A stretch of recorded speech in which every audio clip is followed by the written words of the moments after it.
मुरांबा मालिकेच्या आजच्या भागामध्ये आपण पाहणार आहोत रमाने आता ठरवून ठेवलेलं असतं की या सगळ्यांची मस्ती जिरवायची आणि त्यासाठी तिचे प्रयत्न सुरू असतात। सुरुवात तर तारापासून तिनं केलेली असते। तारा आता नाश्ता घेऊन आता आपल्या रूममध्ये चाललेली असते, पण त्याच वेळेला आता रमा तिला थांबवते आणि रमा तिला म्हणते की कुठं चाललीस, तुला कुठेही जाता येणार नाही, तुला नाश्ता करायचा असेल ना तर या टेबलवर बसून करायचं, रूममध्ये नाश्ता घेऊन जाता येणार नाही असं स्पष्टपणे आता रमाने सांगितलेलं असतं। त्यामुळे दुसरीकडे आता ताराचा नाईलाज होतो, त्याला गुपचूपपणे तिथेच डायनिंग टेबलवर बसून नाश्ता करावा लागतो। तर हे सगळं बघून अक्षयलाही हसू येतं। दुसरीकडे आता आरोही उठलेली असते। आरोही उठल्यानंतर अक्षय तिला घेऊन येतो, पण आता आरोही झोपेतही गेमच खेळत असते। अगदी मुलं जशी जागेपणी बोलत असतात लेफ्ट राईट अगदी तसंच ते गेम खेळत आहे असं तिला भास होत असतो आणि ती झोपेतही तसंच करत असते आणि त्याचसोबत झोपेतना उठायला सुद्धा प्रयत्न ती करत असते। आणि हे सगळं बघून मात्र आता रमाला धक्का बसतो। तर ह्या सगळ्या गुणांचा पाढा ती वाचू लागते आणि ही सगळी सवय ना पार्थमुळे लागलेली आहे।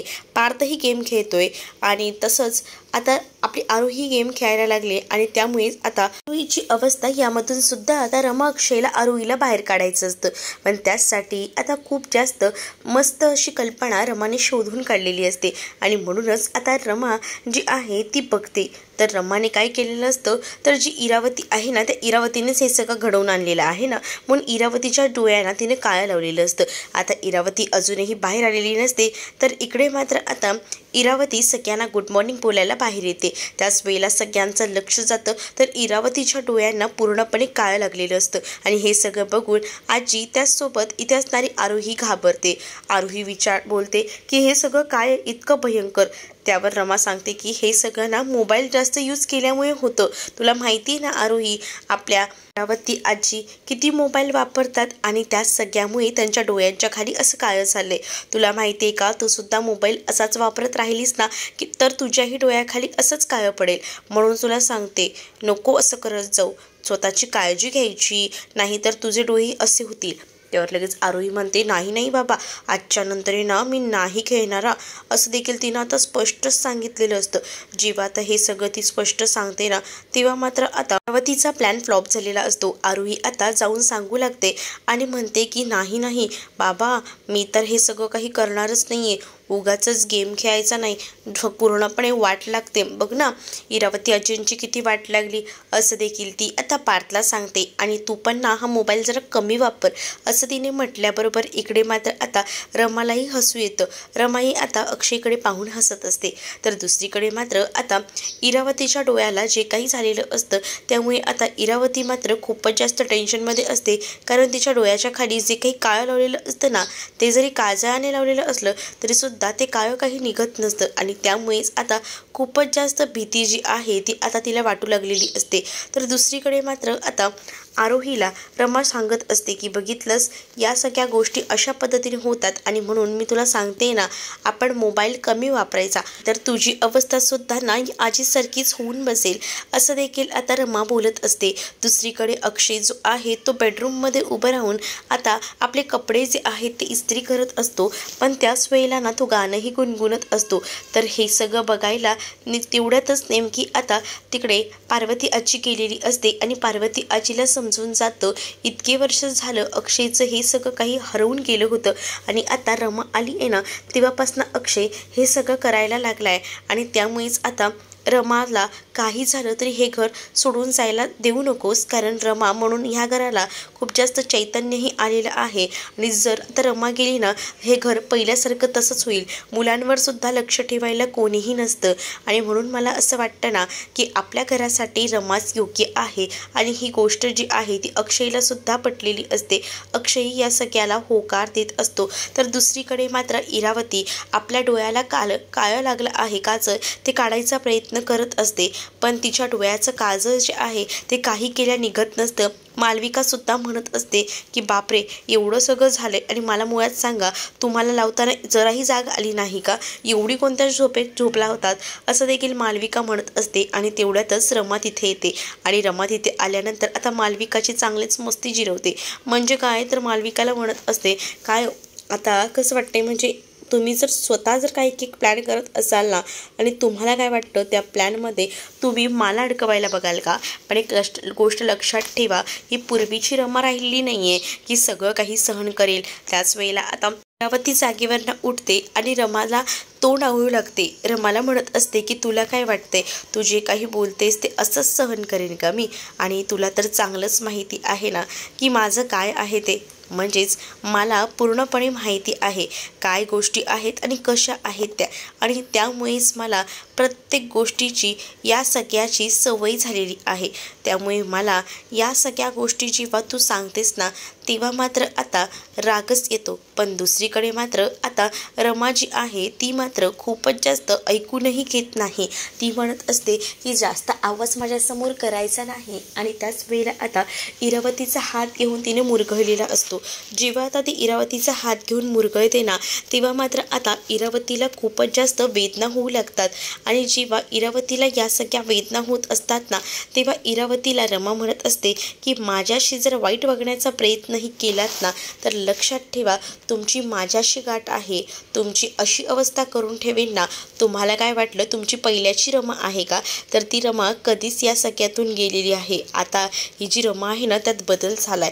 त्यावर मात्र इरावती म्हणते की जेव्हा समोरचा व्यक्ती तोडीस तोड असतो ना तेव्हा अजूनच लढायला मजा येते. मला तर आता खरी मजा येणार आहे तुझ्यासोबत गेम खेळायची, असं देखील आता तिकडे म्हणत असते ती.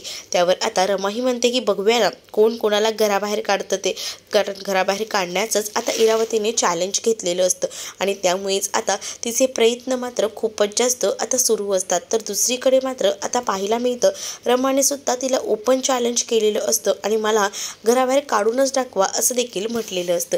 तर इकडे रमा पुन्हा एकदा आपल्या रूममध्ये जाते आणि तिथे पाहते तर काय राणी ना तिच्या बॅगेतले सगळे कपडे काढून आहे ना व्यवस्थितपणे कपाटात लावत असते. त्यावर रमा म्हणते अगं हे राणी हे काय करतेस, हे जे कपाट आहे ना ते अक्षय सरांचं आहे, नको नको यामध्ये कपडे नको ठेवूस. पण आता राणी म्हणते की खरं तर ना अक्षय सरांनी सांगितलं आहे मला, म्हणूनच मी हे कपडे या कपाटात ठेवते, तुम्ही काळजी करू नका असं देखील आता म्हटलं जातं. आणि त्याच वेळेला मात्र आता रमा तर पाहतच राहते कारण अक्षयने तिला घरातून बाहेर जायला सांगितलेलं असतं. पण आता या सगळ्या गोष्टी ऐकूनच ना तिला मोठा धक्का बसतो.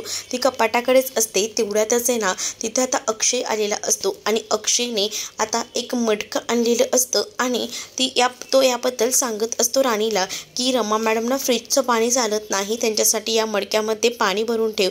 आणि ह्या गोष्टींना रमा ऐकते. रमाला तर एकदमच असं रडू येतं. म्हणजे रमा विचार करते की अजूनही हे माझा किती विचार करतात ना, म्हणजे तिने स्वप्नातही विचार केला नव्हता की एवढ्या सगळ्या गोष्टी अजूनही या लक्षात असतील. पण या सगळ्या गोष्टी जेव्हा लक्षात राहतात आणि या सगळ्या गोष्टी बोलल्या जातात तेव्हा मात्र आता भयानक असा धक्का जो आहे तो रमाला बसतो. अक्षयला रमाचे त्या कपाटात घालून पाय दिसतात त्यामुळे तो वाकून बघतो, तिथे ते रमा असते. त्याबरोबर राणी जी आहे ती तिकडनं निघून जाते. आता राणी तिकडनं निघून गेल्यानंतर आता रमा ही अक्षयकडे पाहत असते आणि रमा अक्षयला म्हणते की मला एवढंही वाटलं नव्हतं की तुम्ही माझ्याबद्दल इतकं सगळं अजूनही जाणून असाल. मला वाटलं होतं की तुम्ही सगळं विसरून गेला असाल, पण खरंच थँक्यू, तुम्ही या सगळ्या गोष्टी अजूनही लक्षात ठेवल्या आहेत त्याचसाठी. आणि असं बोलून ती आता त्याचे आभार कौतुक करत असते. पण त्याच वेळेला आता ती म्हणू लागते की तुम्ही मला या रूममध्ये राहायचीसुद्धा परवानगी दिली, मी काय बोलू, मला शब्दातही व्यक्त होता येत नाही आहे आणि मी कधी जाऊ मग ह्या घरातून असं देखील ती त्याला विचारत असते. त्यावर त्याची अशी इच्छा असते की तिने कधी या घरातून जाऊ नये. पण नेमका ना तिच्या मोबाईलवर ना आता फोन येऊ लागतो. तिच्या मोबाईलवर साईचा फोन आल्यामुळे तो म्हणत असतो की गणपती विसर्जन झालं की गेलीस तरी चालेल. त्याचा लगेचच आता टॉपिक चेंज झालेला असतो कारण त्याला माहिती आहे की तिच्या आयुष्यात आता एक व्यक्ती आहे आणि तो म्हणजे साई. आणि साईचा कॉल त्याला दिसल्यामुळे तोही जरा आता शांत राहतो आणि तो आता इकडे तिकडे पाहू लागतो. रमाला सुद्धा आता काय बोलावं आणि काय नाही हे समजत नाही. रमा जी आहे ती एकटक अक्षयकडे पाहत असते. पण आता तिला सुद्धा समजतं की साईचा फोन आलाय म्हटल्यावर इथे आता तोही थांबणार नाही. आणि त्यानंतर आता खरं तर अक्षयही तिकडनं निघून जातो कारण त्याच्याकडे बोलण्यासारखे काही पॉईंट्सच उरलेले नसतात ना. तो निघून गेल्यानंतर रमासुद्धा आता त्या फोन आलेल्या साईच्या मोबाईलकडे पाहत असते. तिला आता कळत नसते की काय करू, कारण इकडे आड आणि तिकडे पीर अशी अवस्था आता रमाची झालेली असते. रमाला काय उत्तर द्यावी, काय बोलावं, का उचलूच नाही फोन, या सगळ्या विचारांमध्ये ती हरवून गेलेली असते. आणि त्यामुळेच अक्षय तर निघून गेलेला असतो, पण रमाला फोन तर उचलावाच लागणार असतो. कारण कधी काही त्याच साईनं तिला साथ दिली होती आणि आज त्याच साईचा फोन या सगळ्या गोष्टींमुळे उचलायचा नाही म्हणून तिला कसं तरी वाटत असतं. तर इकडे आता इरावतीच्या डोळ्यांना जे काही काजळ लावलेलं असतं त्या सगळ्या काही गोष्टी ज्या आहेत त्या तिच्या डोळ्याखालून गेलेल्या असतात, पण अजूनही मात्र तिला या सगळ्याचा त्रास होत असतो. म्हणूनच ती आता म्हणत असते की बघितलंच ना की काय अवस्था झालेली आहे माझी, म्हणजेच सगळं ना त्या रमामुळे झालेलं आहे असं देखील आता कळून चुकलेलं असतं. तर दुसरीकडे मात्र आता तारा जी आहे ती म्हणत असते की ही रमा या घरात आल्यापासून आहे ना खूपच जास्त त्रास होतोय, म्हणजे ती आपल्याला सुखानेही जगू देत नाही आहे आणि म्हणूनच मी तिला ठरवलंय की तिची पूर्ण माहिती काढायची. मी पार्थला या सगळ्याची माहिती काढायला सांगितली आहे की ती नेमकी काय करायची, कुठे असायची, काय असायची, तिच्याबद्दलची पूर्ण माहिती काढायला सांगितली आहे. पार्थही तेवढ्यातच आलेला असतो आणि पार्थ जेव्हा तिथे येतो तेव्हा रमाची 7 वर्षापूर्वीची सगळी माहिती सांगू लागतो आणि त्याचमुळे त्यांना आता हे सुद्धा कळलेलं असतं की रमा जी आहे ती किचनमध्ये जात नाही आणि किचनमध्ये न गेल्यामुळे तिचा नेमका काय वीक पॉईंट आहे. कारण रमा ही सतत किचनमध्ये असायची, नेहमी जेवण बनवत असायची, पण आज अचानक ती किचनमध्ये जायचं वगैरे बंद करून बसली. याचं सुद्धा काहीतरी कारण असेल, पण काय कारण असेल, आपण आहे ना मुद्दामून तिच्या त्या घावावरच वार करायचा असं देखील आता इरावतीचं ठरलेलं असतं. इरावती आता प्लॅनिंग करू लागते आणि म्हणत असते की घरात गणपती बसले आहेत म्हटल्यावर कोणी ना कोणी आपल्याकडे येतच राहतात आणि खास करून तुमचे फ्रेंड्स आले ना तर आपलं कामच झालं म्हणून समजा.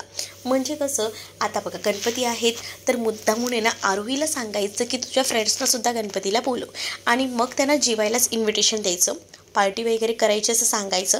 मग ते मित्र जे आहेत आरोहीचे ते जेवून जातील, पण तो स्वयंपाक आहे ना पूर्णपणे रमाला करायला लावायचा. हे आता आपण आरोहीला करायला सांगायचं. म्हणजे कसं आपल्या बाजूने सगळ्या काही गोष्टी होतील असं आता इथे इरावतीचं ठरलेलं असतं आणि इरावती हे सगळं प्लॅनिंग तारा आणि त्याचसोबत पार्थला सांगू लागते, जेणेकरून आरोहीला ते दोघंही जण भडकवतील आणि आरोहीला आपल्या बाजूने ओढतील, जेणेकरून रमाला ते आता स्वयंपाक करायला सांगतील. आणि जेव्हा रमाला जेवण करायला सांगितलं जाईल तेव्हा रमा मात्र या सगळ्याला नकार देईल आणि या रूममधून या याच्यातनं निघून जाईल. असाच हेतू खरं तर आता इरावतीचा असतो आणि इरावतीने म्हणूनच हे सगळं प्लॅनिंग जे आहे ना ते पार्थ आणि त्याचसोबत ताराला समजावून सांगितलेलं असतं. आणि या सगळ्या प्लॅनिंग जेव्हा सगळ्या काही गोष्टी कळतात तेव्हा मात्र आता इकडे खूपच मोठा धक्का जो काही आहे तो खरं तर आता इरावतीला बसलेला असतो आणि इरावती जी आहे ती या सगळ्यांचं प्लॅनिंग त्या मुलांना समजावून सांगते आणि आपलं काम झालं पाहिजे तेव्हाच तर ही मुलगी या घरातून निघून जाईल आणि मालविका ह्या घरात इन होईल असं देखील त्यांचं आता सुरू असतं. कारण त्यांनाही माहिती आहे की रमा आली आहे तेव्हापासून त्यांना किती त्रास होतोय आणि म्हणूनच आता ती लोक सगळेजण मिळून प्लॅनिंग करतात आणि रमाला धडा शिकवण्यासाठी आता त्यांनी हे प्लॅनिंग केलेलं असतं. आरोहीला ते गोव्यात घेणार आणि आरोहीला तिच्या फ्रेंड्सना बोलवायला सांगणार, जेणेकरून आरोहीचे फ्रेंड्स आले म्हटल्यावर आरोही आपल्या आईला सगळा स्वयंपाक करायला सांगणार. तर हे सगळं प्लॅनिंग जे आहे ते इरावतीने पार्थ आणि ताराला व्यवस्थितपणे समजावून सांगितलेलं असतं.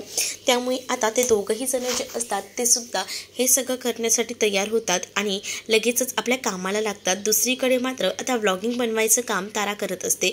ताराकडे आता खरं तर खूपच जास्त वेगळ्या नजरेने अर्था पाहत असते, कारण अर्थाला ना प्रचंड राग येत असतो की जे काही सुरू आहे त्याचं. कारण बिचारीला अभ्यास करायचा असतो पण तिला अभ्यासही करू देत नसते ही तारा, कारण तारा ना खूप जोरात आता बोलत असते.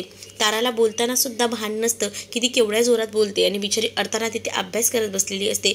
त्यामुळे आता अर्थाचं डोकं फिरतं. अर्था जी आहे ती मात्र आता ओरडू लागते आणि अर्था म्हणत असते की हे काय आहे, मला नाही आवडते. पण तारा जी आहे ती तिला ओरडते आणि म्हणत असते की काय काही अभ्यास करून सुद्धा कुठे तुझा एवढा चांगला नंबर येतो, नाहीतरी फेलच होत असते असं काहीचं आता ती सुनावू लागते.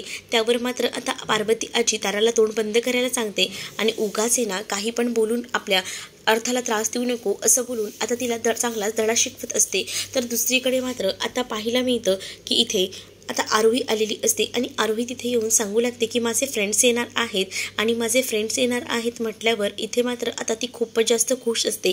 कारण गोलू त्यासोबत अनेक मित्रसुद्धा तिथे येणार असतात, पण आणि त्याच्यासाठी तिने जेवायलासुद्धा त्यांना इन्व्हाइट केलेलं असतं आणि म्हणूनच ती आता म्हणू लागते की मी त्यांना जेवायलासुद्धा घरी इन्व्हाइट केलेलं आहे.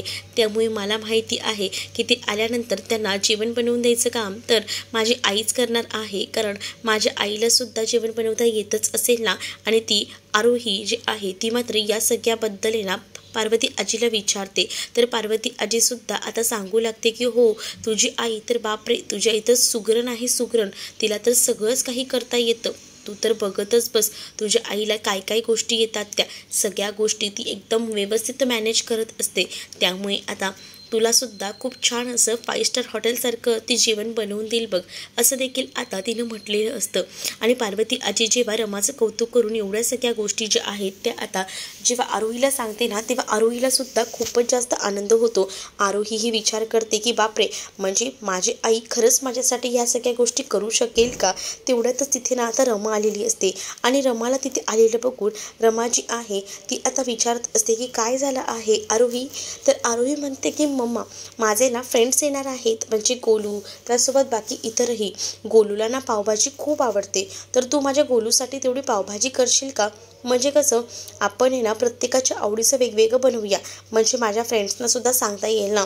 पण तुला येईल नाही सगळं बनवता, तू करशील ना मॅनेज, असं देखील आता रमाला विचारलं जातं. तर पार्वती आजी म्हणते अरे काय विचारते, रमा सुगरण आहे, सुगरण. रमाला सगळ्या गोष्टी जमतात. रमाच्या हातची टेस्टही खूप सुंदर असते, खूप छान असते. तू ना तिच्या हातचं एकदा खाऊनच बघ, मस्तच करते तुझी आई जेवण. पण आता रमाला तर धक्का बसतो, कारण रमा इतक्या वर्षात कधीही किचनमध्ये गेलेली नव्हती आणि आज आरोहीसाठी तिला किचनमध्ये जावं लागणार असतं. तिचं धाडसही होत नसतं किचनमध्ये जायचं.